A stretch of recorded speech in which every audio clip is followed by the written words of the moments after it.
통합 GBS로 이 자리에서 함께 말씀을 나누면서 큰 기쁨과 은혜를 누렸었던 추억을 만들어줘서 참 행복했습니다.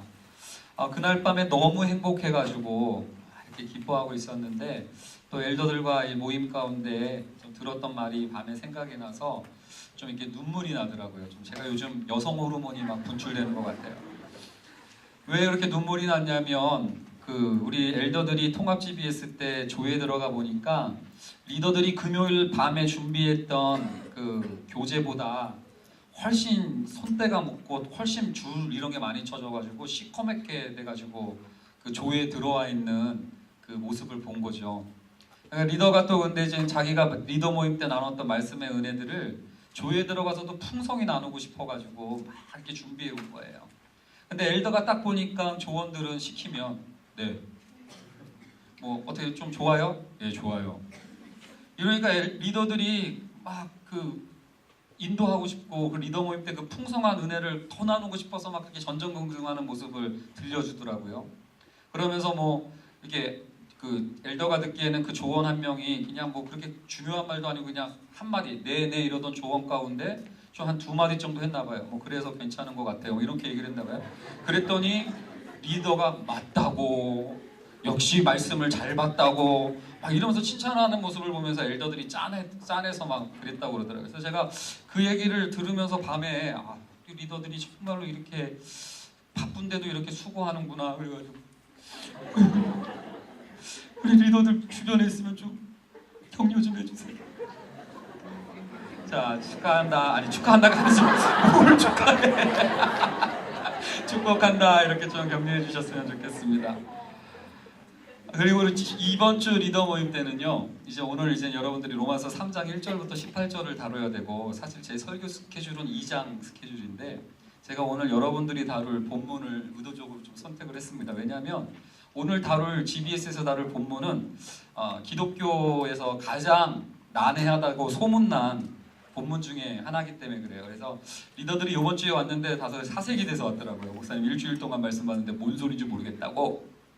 그래가지고 어떻게 될까 하다가 오늘은 지금 내가 그 본문을 한번 설교해 볼 테니까 오늘은 리더들이 좀 잘 못 인도한다고 할지라도 욕하기 있기 없기. 예, 그래서 좀 그런 은혜들을 나눴으면 좋겠어요. 리더들이 리더 모임 때 또 그런 발표를 하더라고요. 여태까지 죄 계속 얘기하니까 우리 조원들한테 미안했다, 압박을 준 것 같고. 그래서 이제 3장으로 넘어오면 복음이 나올 줄 알고 요번까지가 끝이다 그랬는데 오늘 딱 성경 본문을 봤더니 3장 1절부터 18절은 완전 결론이거든. 못 박는 본문이거든요. 모두가 죄인이다. 그리고 오늘 아침에 교회에 와봤더니 우리 찬수리 형님 또 막 진노 시작하시는데 우리는 그냥 막 달렸는데 18절부터 1장 23절까지 무슨 소리냐? 몇 주간 하겠다는 소리시죠? 여러분들 우리가 올 봄에는 좀 하나님의 죄와 진노에 대해서 좀 더 많이 생각할 필요가 있지 않겠나라는 생각을 합니다. 로마서 말씀을 지금 우리가 계속 읽고 있는데요. 1장 뒷부분에는 합당치 못한 일을 하는 불경건과 불의에 휩싸여가지고 파렴치한 일들을 저지르는 이런 사람들의 이야기가 나옵니다. 그래서 그들에게 하나님의 진노가 있기 때문에 그들을 구원해주는 복음은 너무나도 기쁜 소식이고 반드시 필요한 소식이다 라는 것을 1장에서 다뤘습니다. 근데 2장에 보니까 무슨 얘기가 나오냐면 도덕성이 탁월한 사람들이에요. 1장의 사람들과는 완전 달라요. 도덕적이고 교양 있는 사람들이에요. 그래서 그 사람들은 자기들은 하나님의 진노와 무관하다고 생각했는데 그 바울 2장에 보니까 그들도 하나님의 심판을 피할 수 없다라는 거예요. 또 2장 뒷부분에 우리가 지난 시간에 다뤘던 내용을 딱 보니까 심지어는 도덕성뿐만 아니라 종교성도 갖고 있는 유대인들, 하나님의 말씀도 갖고 있고 언약도 맺었고 할례도 맺은 유대인들도 오히려 하나님을 욕되게 하고 있다고 그러면서 이런 도덕성과 종교성을 갖춘 사람도 하나님의 진노를 피할 수 없다라는 이야기를 했던 것이 여러분들이 여태까지 1장, 2장 로마서를 읽어왔던 흐름입니다. 근데 오늘 본문 3장은 무슨 내용이냐면 굉장히 어렵기로 유명한 난해 본문이긴 하지만 사실은 간단합니다. 뭐냐면 이 얘기를 듣고 도덕성과 종교성을 갖춘 사람들이 복음에 대해서 반발하는 내용이에요. 복음에 대해서 여러분들 크게 오늘 본문을 보니까 세 가지 반발이 나옵니다. 첫 번째 반발은 그거예요. 내가 한 게 얼만데 저런 파렴치한들이랑 나를 똑같이 취급해서 저들이 진노받는 것과 똑같이 나의 도덕성과 종교성을 깡그리 무시하고 나까지 심판한다고 하느냐. 그러면 하나님이 너무나 불공평하고 그런 하나님을 어떻게 신뢰할 수 있겠느냐. 여러분 복음을 제시하면은요 늘 이러한 반발이 등장을 한다는 얘기입니다. 내가 그동안 저렇게 우상숭배와 동성애와 합당하지 못한 일을 하는 저 사람들처럼 똑같이 교회 다녔어도 그들이랑 똑같은 취급당하고 세례를 받았어도 그들이랑 똑같은 취급을 당해서 하나님의 진노를 받는다면, 아니 성경 말씀에 교회 나가봤더니 성경 읽어라 세례 받아라 했던 하나님의 말씀들은 무슨 의미가 있느냐, 그 하나님을 어떻게 신뢰할 수 있느냐라는 이런 반박을 하는 게 1절부터 여러분들 4절까지의 내용이라고 보시면 되겠어요. 근데 바울이 이제 그런 얘기를 하는 거죠. 그래, 도덕성과 종교성, 범사의 유익이 많다. 범사의 유익이 많아요. 그걸 통해서 여러분들 하나님과 교제를 알아가기도 하고 배우기도 하는 유익이 너무나 많습니다. 그랬더니 유대인들이 또 대드는 거예요.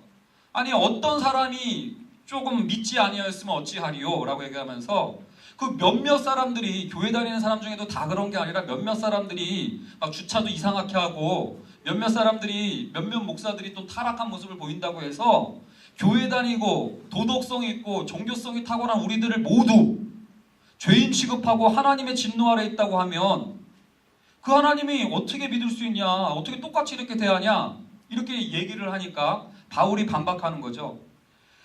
몇몇 사람의 문제가 아니다. 사람은 다 거짓되다. 오직 하나님만 참되시다라고 얘기하면서 다윗이라는 사람을 예를 들어요. 다윗을 했던 말을 딱 예로 들면서 이럽니다. 다윗도 밧세바를 범해가지고 죄를 범했을 때 하나님이 그 태어난 아이를 생명을 거둬가실 정도로 엄한 심판을 하시죠. 그때 다윗이 어떻게 했는지 아십니까? 하나님, 내가 그동안 한 게 얼만데 나를 이렇게 치시면 어떡합니까? 이렇게 따지지 않았어요. 다윗도 여러분들 밧세바를 범하고 죄를 범해서 심판당할 때 오히려 하나님, 제가 죄인 맞습니다. 하나님께 죄를 범하였고 저를 심판하시는 하나님이 옳습니다. 하나님은 신실하십니다라고 고백했던 구절을 인용을 해서 바울이 지금 반박하고 있는 장면이 1절부터 4절의 내용이에요. 여러분들은 어떻습니까? 복음이라고 생각하면 아니 왜 우리를 죄인 취급해? 왜 우리 자꾸 죄 진노를 얘기하는 거야? 나를 어떻게 저런 흉악범이랑 비슷하게 취급을 해? 이러면서 그런 하나님이라면 짜증나. 이러면서 여러분들 복음을 외면하고 있는 것은 아닐까요? 두 번째, 여러분들 이렇게 얘기하니까 5절 6절에는 이런 반박을 합니다. 아니 그래 좋다. 죄인들을 구원해 준다면 굳이 착하게 살 필요도 없고, 죄인들을 구원해주고 죄인들을 사랑해준다면, 복음이 그렇게 얘기를 한다면, 그냥 믿기만 하면 구원 준다면 하나님이 뭐 굳이 심판을 하실 필요가 뭐가 있냐. 그냥 사랑이 그렇게 풍성한 하나님이라면 심판하지 말고 그냥 은혜를 다 베풀고 사랑을 하면 되지 왜 지옥은 만들고 뭐라고 회개하라고 자꾸 그러고 그러냐. 어차피 죄인이 구원받는다면서. 그러면서 5절에서 그런 반박을 하는 거예요.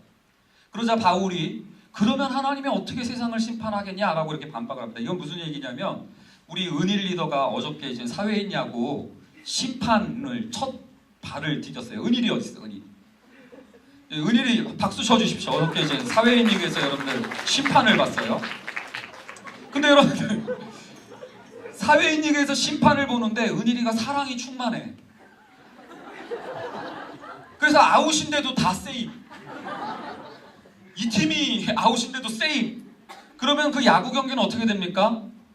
난장판이 되고요. 은일이는 어떻게 됩니까? 맞아요. 여러분들 하물며 하나님이 세상을 다스리시는 하나님이 정말로 죄에 대해서 무조건 덮어주고 죄에 대해서 진노도 안 한다면 그 하나님이 세상을 어떻게 통치하겠느냐. 바울이 이러면서 아니 사랑의 하나님이 왜 심판하고 왜 진노하냐. 죄인을 어차피 구원해 줄 거면서. 이러는 복음에 대한 두 번째 반박을 바울이 이렇게 논증을 펼치는 장면이죠. 세 번째 반박은요. 7절 8절에서 이제 등장을 하는데 뭐라고 얘기하냐면 이렇게 얘기하는 겁니다. 복음을 들으면 꼭 이런 얘기 나와요. 그러면 막 살아도 되겠네? 아니 우리가 할례 받고 유대인처럼 열심히 종교 생활하고 도덕성을 갖춰 나가는 것 그리고 다 해도 지옥 가고 그거가 다 해도 구원 못 받는다면 막 살아도 되겠네? 라고 얘기를 하면서 복음을 또한 오해하고 복음을 또 대적하는 사람들이 있었다는 얘기입니다. 그러자 바울이 그건 말도 안 된다라고 얘기하면서 오히려 하나님이 심판하실 것이다 라고 이렇게 얘기하는 장면이 1절부터 8절까지의 내용이에요. 여러분 쭉 지금 무슨 얘기를 했냐면 사람들이 복음에 대해서 이렇게 거부하고 복음을 왜곡시키고 복음에 대해서 반발심을 갖고 있는 장면들이 거세다는 것을 보여주고 있습니다. 여러분들은 어떻습니까? 죄인과 우리를 똑같이 취급해서 우리도 회개하지 않으면, 우리도 예수께서 나를 대신해 주지 않으면 아무런 소망 없다라는 복음에 대해서 거부하고 반발하고 있는 것은 아닌지요. 어떤 면에서 우리도 죄인을 구원해 줄 거면 하나님이 왜 심판하셔 그러면서 사랑의 하나님이라는 이름으로 하나님은 화내면 안 된다라고 얘기를 하면서 오히려 나한테 고난이 오거나 나를 내버려 두지 않으셔서 힘들게 만드시면 늘 오히려 하나님이 어떻게 나한테 어디 계십니까? 막 따지고 내가 그래 기도를 했는데 뭡니까? 막 이러면서 오히려 하나님을 꾸짖고 있는 것은 아닌지요. 아니면 또 복음을 어줍지 않게 들어가지고 막 살아도 돼 이러면서 구원파와 같은 논리를 펼치면서 여러분들 복음을 반박하고 있고 왜곡하고 있는 것은 아닌지요. 여러분 근데요 오늘 로마서 3장 말씀을 잘 보니까 이 복음에 대해서 누가 이렇게 반발을 하는지 잘 살펴보십시오. 1장에서 불경건과 불의함 때문에 진리를 막고 있는, 그래서 동성애를 하고 썩지 않는 하나님의 영광을 썩어질 우상과 바꿔버리고 진리를 거짓으로 바꿔 이런 아주 합당하지 못한 일을 했던 파렴치한들이 복음에 대해서 반박하고 있는 게 아니라 도덕적이고 종교성을 갖추고 심지어는 하나님의 말씀을 맡았다라고 얘기하는 자들이 복음에 대해서 그 누구보다도 반박하고 반발하고 있는 모습을 로마서 말씀이 분명히 보여주고 있다는 겁니다. 저는요 이 장면을 로마서에서만 본 게 아니라 누가복음 15장에 나오는 탕자의 비유에서도 봐요. 둘째 아들 탕자가요 아버지를 떠나서 허랑방탕하여서 재산을 다 탕진한 다음에 손들고 아버지 죄송합니다 하고 돌아옵니다. 아버지가 재산을 허비하고 돌아온 탕자를, 둘째 아들 탕자를 감옥에 보낼 줄 알았는데 아버지가 오히려 돌아왔다고 둘째 아들을 위해서 살찐 송아지를 잡아주면서 풍악을 흘리고 잔치를 펼쳐요. 아버지가 기쁘다고. 근데 그걸 보고 첫째 아들이 뿔이 나버립니다. 그러면서 오히려 그 잔치 현장에서 첫째 아들이 아버지를 떠나버려요. 집을 나가버려요. 제가 한 게 뭐라고 살찐 송아지를 잡습니까? 나는 여러 해 동안 아버지를 떠나 명을 어긴 적이 없는데 내가 한 게 얼만데 나한텐 새끼 염소 한 마리 안 잡아줘 놓고 어떻게 저런 죄인들을 구원해 주냐고. 탕자에 비해서도 여러분들 첫째 아들은 오히려 집을 떠나요. 오히려 파렴치했던 둘째 아들은 하나님께 더 쉽게 나옵니다. 오늘 지금 로마서 3장이 보여주는 건 뭡니까? 저는 믿어요. 여러분들 가운데 막 연쇄살인범 없죠? 이 가운데 여러분들 막 100, 1,800억씩 막 사기치고 다니는 사람 없지 않습니까?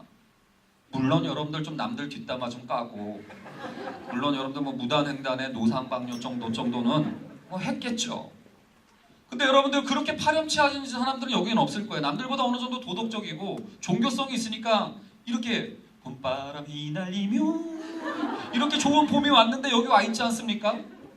근데 여러분들 생각해 보세요. 지금 누가 이렇게 복음에 대해서 거세게 반박하고 복음을 누가 거부한다고요? 불신자들이 복음을 거부하는 게 아닙니다. 오히려 하나님의 말씀을 맡고 있다는 자들이 복음을 거부하고 있는 장면을 오늘 본문은 분명히 보여주고 있는 거예요. 오히려 도덕성과 종교성을 갖고 있는 자들이 하나님을 더 쉽게 떠난다는 얘기입니다. 여러분 굉장히 놀라운 얘기일 겁니다. 어쩌면 여러분들이 그동안 알고 있었던 기독교의 개념과 완전히 다른 이야기일 수도 있습니다. 그렇기 때문에 여러분들 이때 졸면서 부분 들으면 제가 이상해져요. 그래서 여러분들 웬만하면 졸지 않고 집중해서 좀 들을 필요가 있습니다. 여러분들 왜 도덕적이고 종교적인 인간이 하나님을 떠나는 줄 아십니까? 복음은요 이렇게 얘기해요. 모든 인간이 죄를 범하여서 하나님의 영광에 이르지 못한다. 그렇기 때문에 너희들의 행위 가지고는 안 된다. 그래서 여러분들 믿음으로 된다라는 이야기를 신약에서 해주지 않습니까? 근데 많은 사람들이 오해했어요.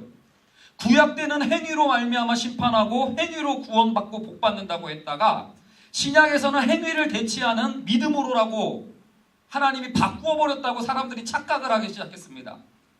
아니에요. 여러분들 성경 말씀을 제대로 안 읽은 거예요. 하나님은 구약 때도 행위로 심판하시고 행위로 구원하신 하나님이 지금도 신약 시대에도 오늘날에도 행위를 보시고 심판하시고 행위를 가지고 구원하세요. 이게 로마서 2장에 나왔던 얘기죠. 행위대로 심판받는다.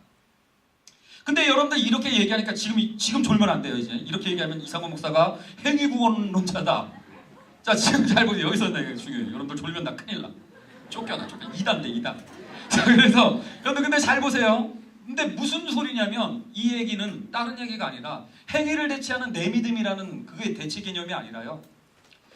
내 행위로는 안 되기 때문에 하나님이 예수 그리스도를 보내셔서 나를 대신해서 또 다른 행위를 하게 하셨다는 거예요.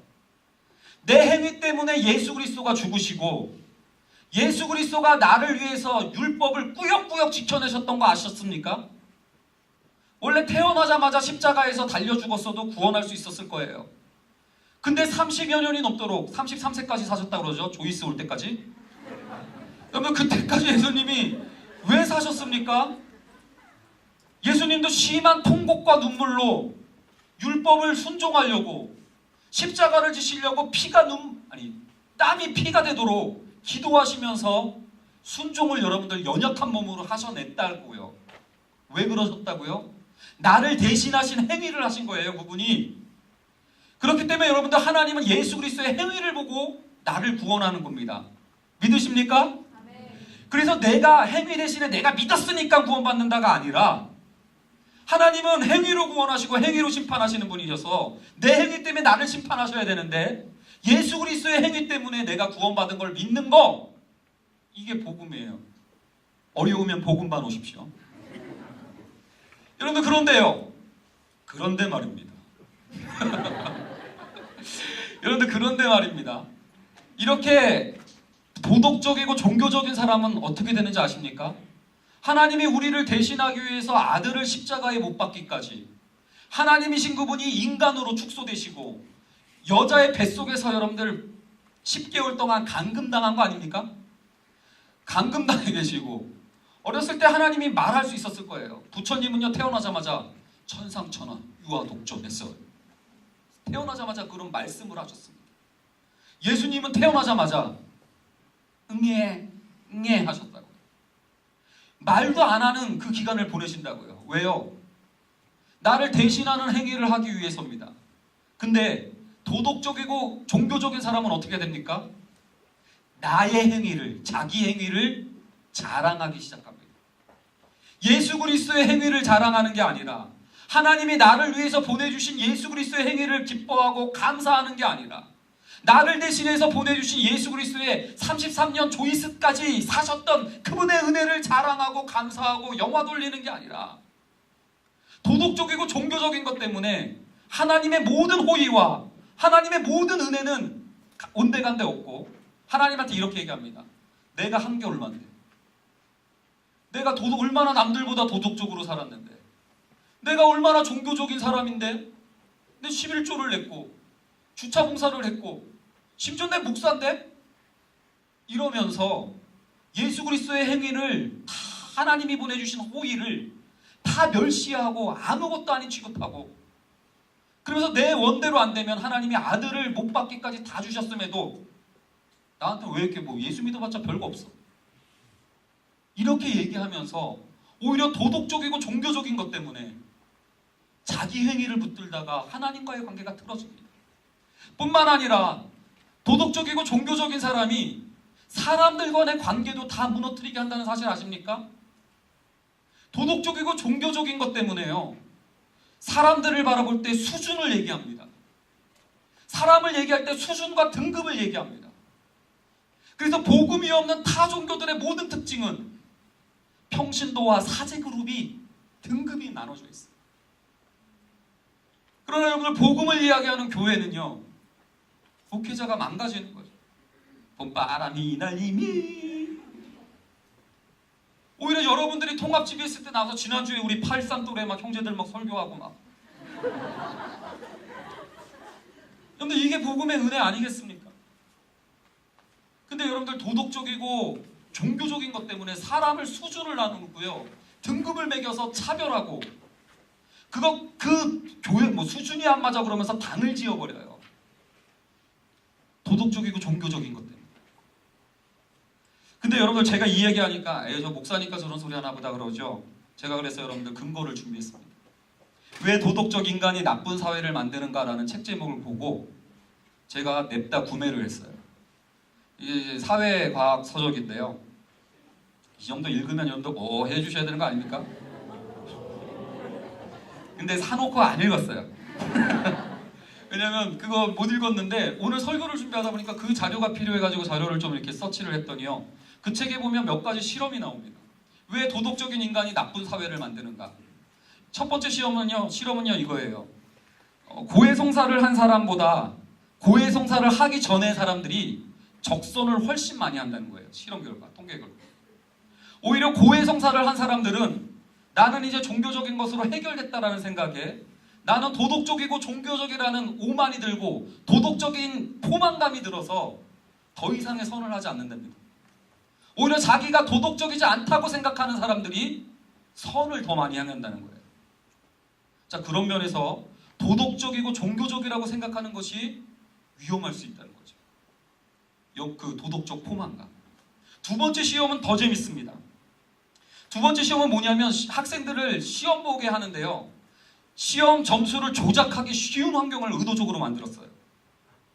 그래서 여러분들 학생들이, 어떤 학생들은 시험 성적을 조작하기도 했고 어떤 학생들은 그냥 정직하게 했겠죠. 그리고 그 다음날 설문조사를 합니다. 시험 볼 때 부정행위에 대해서 의견이 어떠한가를 물어보니까 어저께 시험 점수를 조작한 애들은 부정행위에 대해서 예전보다 덜 부정적으로 바라보는 평가를 내립니다. 자기 합리화를 하는 거죠.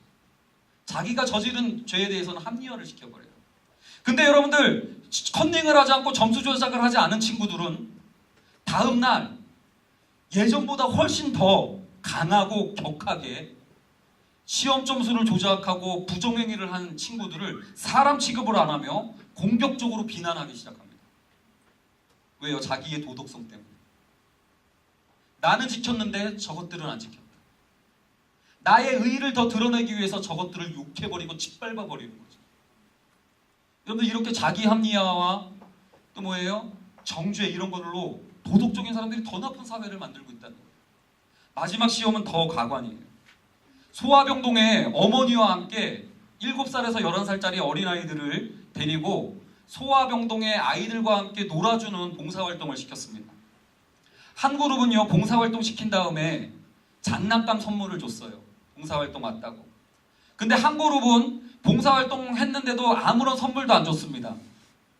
그리고 흩어보냈어요. 그리고 다음에 다시 한번 소집합니다. 봉사활동을, 똑같은 봉사활동을 하라고 소집을 했는데 장난감이라는 보상을 받았던 그룹은 44%만 다시 왔고요, 장난감을 받지 않았던 그룹은 100% 다시 옵니다. 우리는 오히려 칭찬받고 보상받으면 더 도덕적으로 할 줄 알았잖아요.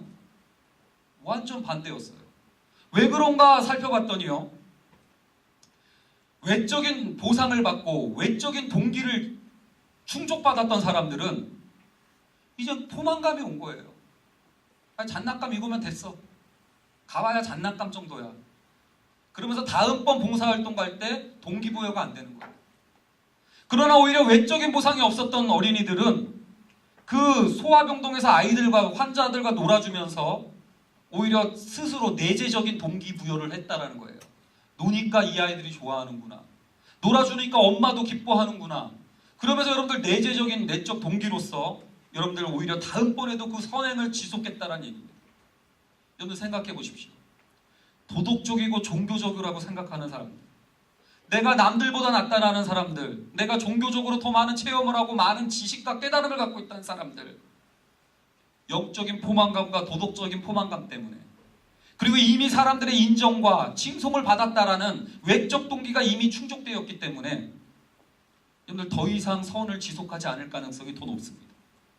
그리고 나는 했는데 너네들은 안 했냐라는 이런 정죄감이 더 공격적으로 돼가면서 관계가 더 깨질 우려가 더 많다라는 겁니다.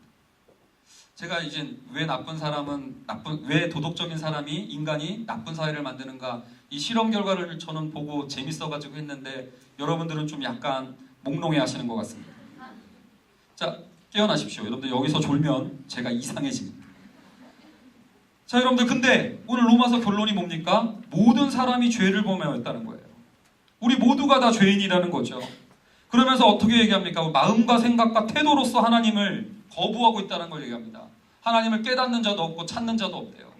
마음과 생각과 태도의 문제만이 아니라 입술로도 하나님을 범죄했습니다. 입술로도 어떻게 범죄했습니까? 입으로 하나님을 원망하고 어디 계십니까? 욕하고 내가 한겨울만데 여태까지 하나님이 나한테 주신 게 뭡니까?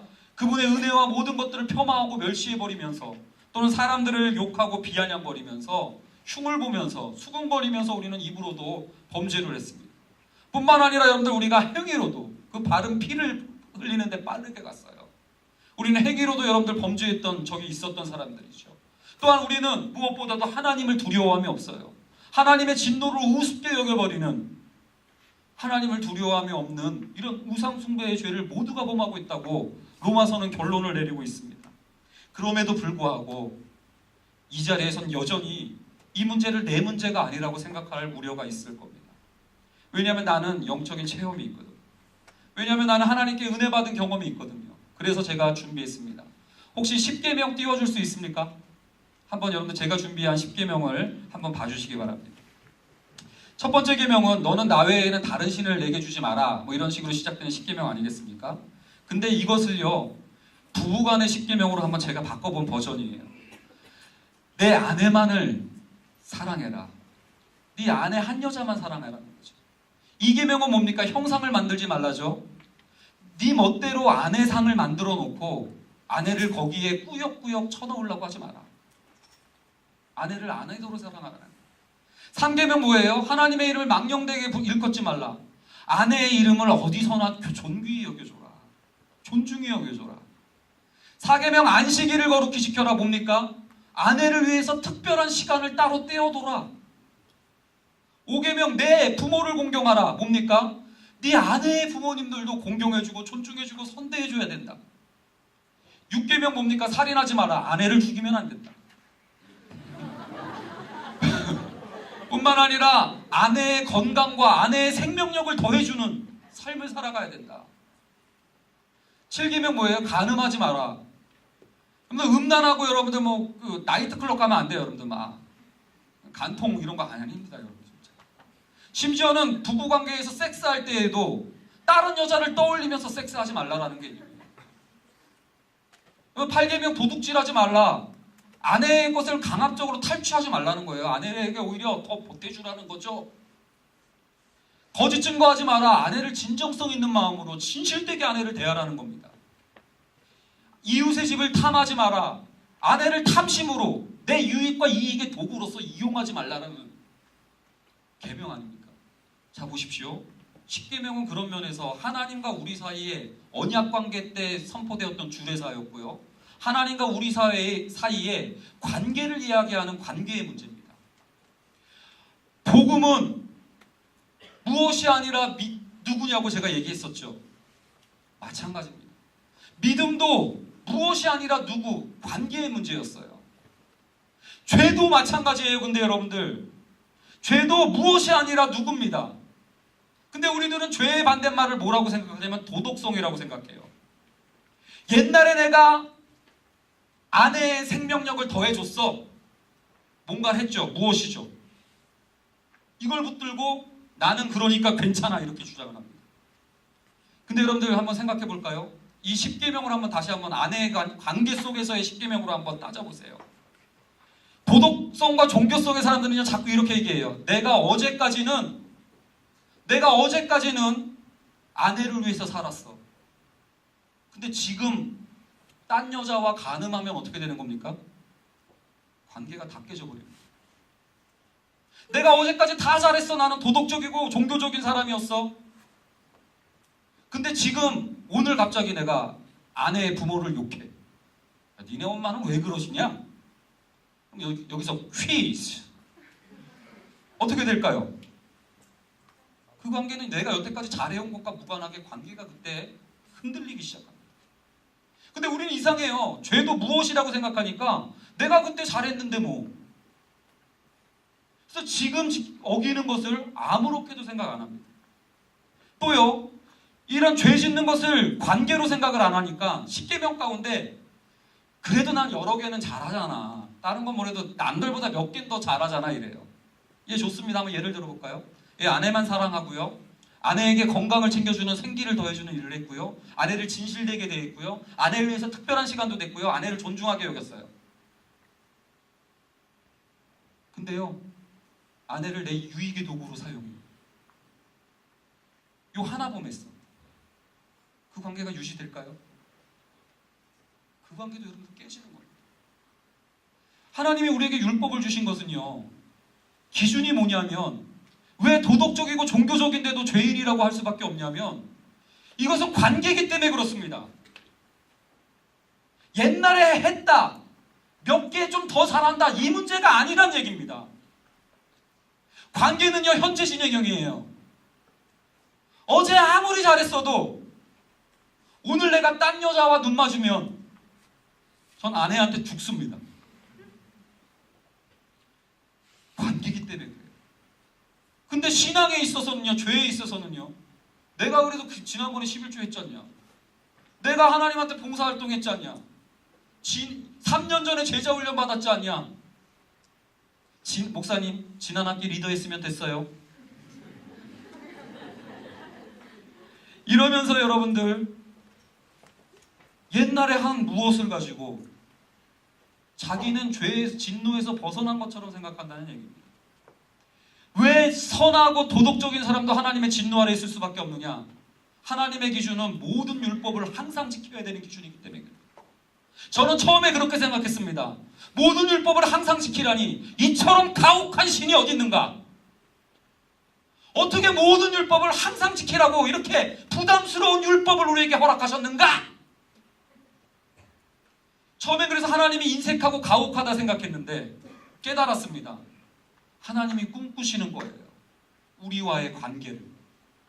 아까 아내와의 10계명을 다시 한번 떠올려 보십시오. 아내만 사랑하고 아내를 어떤 형상으로 제약하지 않으며 아내를 존중히 여겨요. 아내를 위해서 시간을 따로 떼어놓으며 아내의 부모를 존중히 여기고 아내의 생명력을 더해주려고 살아가고 아내와만 사랑하기 때문에 여러분들 다른 여자 생각을 안 하고 아내를 뭔가를 더 채워주려고 하고 친정성 있게 아내를 대하고 아내를 내 유익의 이익의 도구로 사용하지 않아요. 이 관계가 여러분들 그렇게 가혹한 관계인가요? 이게 그렇게 우리한테 하나님을 그렇게 인색하게 여기게끔 만드는 관계인가요? 이걸 우리는 죄가 되고 거짓돼서 이것을 다 폄하해버리고 거기서 몇 개만 지킨 것으로 해달라고. 내가 그래 다른 건 못해도 내가 니네 어머니한테는 잘해줬잖아. 그러니까 네가 나한테 선대해야지. 어떻게 나한테 이래? 라고 얘기하는 부부싸움처럼 하나님과의 관계 가운데도 잘하는 내가 몇 개 때문에 하나님의 진노가 나랑 무관한 것처럼 나에게는 예수 그리스도의 대신해 주시는 은혜가 필요 없는 것처럼 여러분들 그렇게 우리가 하나님의 은혜와 호의를 이렇게 왜곡하고 있는 것은 아닌가 모르겠습니다. 이 시간 그래서 조이스 청년부들에게 다시 한번 촉구하는 바입니다. 여러분들 신앙의 목적은 도덕성과 종교성 아닙니까? 아니면 여러분들의 신앙의 목적은 정말 관계입니까? 상대적으로 얼마나 여러분들이 대단한 선행을 했는지, 얼마나 여러분들이 교양했는지 저는 몰라요. 우리는 연약합니다. 제가 이 설교 준비해 놓고서도요, 어제 저 손가락이 요즘 이거 아니에요, 이거예요. 어제 손가락이 여러분들 그 고름이 임해가지고 그 외과에 가서 제가 째고 수술을 했어요. 그래서 이렇게 붕대 감고 어제 풀고 토요일날 3시까지 오라고 그래가지고 3시까지 갔는데 2시 55분에 도착했어요. 그래서 제가 좀 늦게 가가지고 그랬더니 간호사 언니가 2시 20분에 마감입니다. 그러고 그냥 일만 보는 거예요. 나 갔는데 2시 20분에 마감했습니다. 그러고 아니 3시까지 아니에요. 2시 20분 마감입니다. 그러고 아무런 설명도 안 하고 있는 거예요. 다 때려없이 의사 나와 이제 어디가 진짜 다다다다다다다다 이러고 싶은 마음이 막 나오면서까지 막 그래도 그거는 그래도 참았어. 나오면서 저 망한다 이제 저거 장사를 저렇게 해가지고 으아 막 이러면서 나의 도덕성은 이것밖에 안 돼요. 내가 그동안 다 잘했어도 이것 때문에 나는요 하나님을 욕되게 한 겁니다. 여러분 그런데 어떻습니까? 우리의 이러한 연약함과 무모함을 겸손하게 직시하고 인정하지 않으며 오히려 나의 알량한 도덕성과 종교성 때문에 사람들을 구분짓고 있는 것은 아닙니까? 여러분들 다시 한번 묻습니다. 우리 신앙의 목적은 도덕성과 종교성을 갖추어가는 과정이 아닙니까? 다시 한번 정의합니다. 우리의 신앙은 관계입니다. 하나님과의 관계 중요합니다. 그러나 또 보이는 사람을 사랑하지 않으면서 보이지 않는 하나님을 사랑한다는 것 또한 거짓말일 뿐입니다. 그런 면에서 성도들, 조원들, 특히 리더들 귀히 여겨주십시오.